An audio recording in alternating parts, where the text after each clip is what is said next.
வணக்கம் மக்களே, நான் உங்கள் சிக்ஸ் ஸ்பேஸ். நம்ம இன்றைக்கி என்ன செய்ய போகிறோன்னா பிரிஞ்சி சாதம் தாங்க செய்ய போகிறோம். அதுவும் 50 கிலோ அரிசியில் பிரிஞ்சி சாதம் பண்ணி பொதுமக்களுக்கு கொடுக்க போகிறேங்க. வாங்க எப்படி செய்யலான்னு பார்க்கலாம். முதல்ல தேவையான பூண்டை எடுத்து நல்லா உடச்சி உரித்து எடுத்து அதை என்ன பண்ணலாம், கிரைண்டரில் போட்டு நல்லா ஆட்டி எடுத்துக்கலாங்க. அடுத்து இஞ்சியும் அதே மாதிரி சுத்தம் பண்ணி கிரைண்டரில் போட்டு ஆட்டி எடுத்துக்கலாங்க.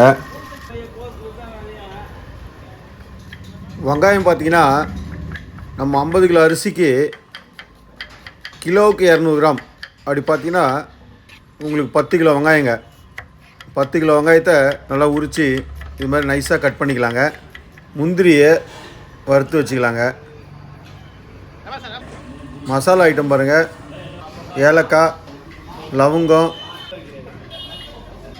பட்டை, கடற்பாசி, அன்னாச்சி முக்கு, வெங்காயம் பாருங்கள் கட் பண்ணியாச்சு. இப்போ அதே மாதிரி தக்காளியும் கிலோவுக்கு 200 கிராமுங்க. 10 கிலோ தக்காளிங்க. இது தக்காளியை கட் பண்ணிக்கலாம். மிளகாய் பார்த்தீங்கன்னா கிலோவுக்கு பார்த்தீங்கன்னா 25 கிராமுங்க. பாருங்கள், 2 மூட்டை அரிசிங்க. ஒரு சிப்பம் 25 கிலோங்க. நம்ம ஒவ்வொரு சிப்பமாக போட்டு தான் இறக்க போகிறோம். முதல்ல ஒரு 25 கிலோ சிப்பத்துக்கு நம்ம ரெடி பண்ணலாம். பாருங்கள், ஸ்டவ் பற்ற வச்சுக்கலாம். பாத்திரத்தை பெருசாக வச்சு கிலோவுக்கு 200 கிராம் ஆயில் போடலாங்க.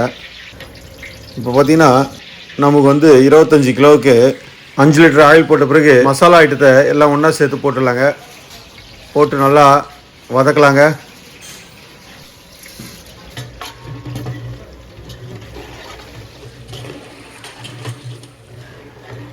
பிரிஞ்சியில் எல்லாம் போட்டுட்டு இப்போ பாருங்கள், வெங்காயத்தை இதில் சேர்த்துக்கலாம்.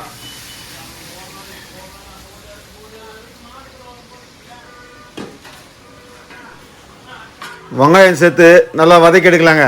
வெங்காயம் நல்லா வதங்கினாதாங்க நல்லாயிருக்கும் டேஸ்ட்டு. 25 கிலோ அரிசியை ஊற போட்டுக்கலாங்க. பச்சை மிளகாய் சேர்த்துக்கலாம். சேர்த்து நல்லா வதக்கலாங்க. அரைச்சி வச்ச இஞ்சி பூண்டு ரெண்டுத்தையுமே சேர்த்து நல்லா வதக்கி எடுக்கணுங்க.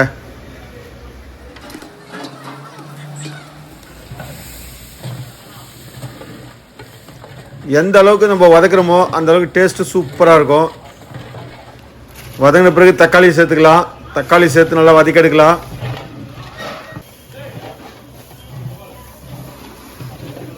மிளகாத்தூள் தேவையான அளவுக்கு மிளகாத்தூள் சேர்த்துக்கலாங்க. கிலோவுக்கு 25 கிராமுங்க. அந்த விதத்தில் மிளகாய் சேர்த்துக்கலாம். உப்பு சேர்த்துக்கலாங்க. உப்பு சேர்த்து நல்லா வதக்கலாங்க.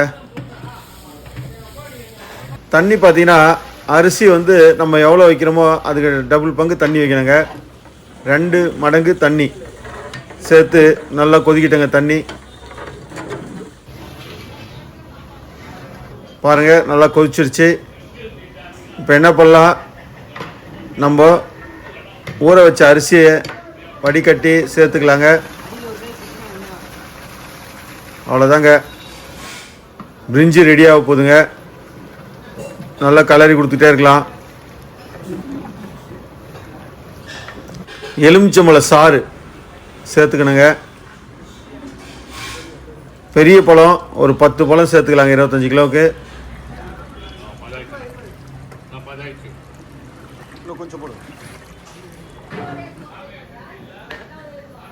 நல்லா கொதிக்கிட்டங்க. பாருங்கள், ஓரளவுக்கு கொதிச்சாச்சு.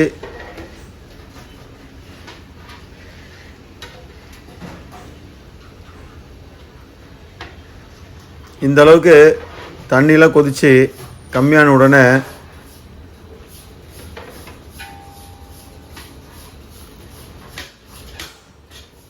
நம்ம என்ன செய்யலாம், இப்போ இந்த பதம் வந்த உடனே தட்டு போட்டு மூடி மேலே கொஞ்சம் வெயிட் வச்சிடலாங்க. அவ்வளோதாங்க. இப்படியே ஒரு அரை மணி நேரம் 30 நிமிஷம் இருந்ததுன்னா நல்லா டம் ஆகி அவ்வளோதாங்க, டம் ஆயிடுச்சு. ஒரு 1/2 மணி நேரம் கழிச்சு பார்க்கலாம்.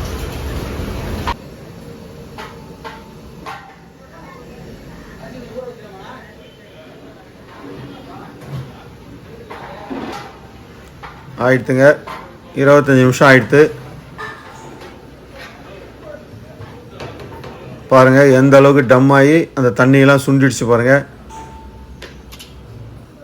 அவ்வளோதாங்க, பிரிஞ்சி சாதம் பல பலன்னு இருக்குது பாருங்கள்.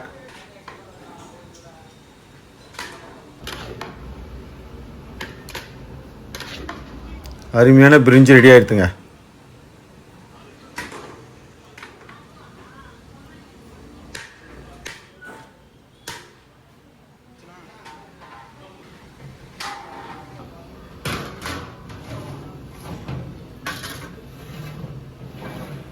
அவ்வளோதாங்க, இதை சின்ன பாத்திரத்துக்கு மாற்றிக்கலாங்க.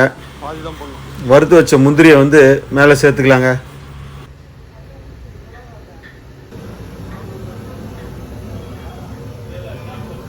வாங்க அடுத்த 25 கிலோ எப்படி இருக்குன்னு பார்க்கலாம். இது அடுத்த 25 கிலோ ரெடி ஆகிட்டு இருக்குங்க. அரிசிலாம் போட்டாச்சு, போட்டு நல்லா தொலைவி கொடுத்துட்ருக்கோம்.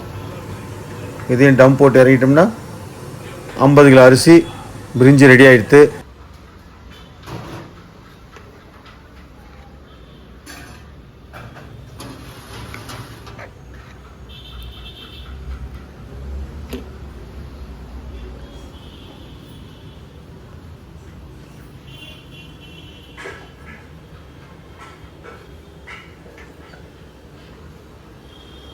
பாருங்கள் சாதம் எவ்வளோ பலன்னு இருக்குது பாருங்கள்.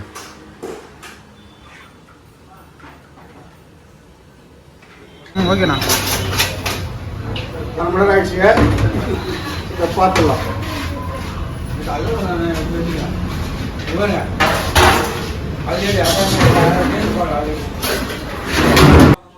இதுவும் ரெடி ஆகிடுதுங்க. அந்த 25 கிலோவை வெளியே கொடுக்க எடுத்துகிட்டு போகிறாங்க. இந்த 25 கிலோ வந்து என்ன பண்ணுறோம், இங்கேயே நம்ம டிஸ்ட்ரிபியூட் பண்ணுறோங்க.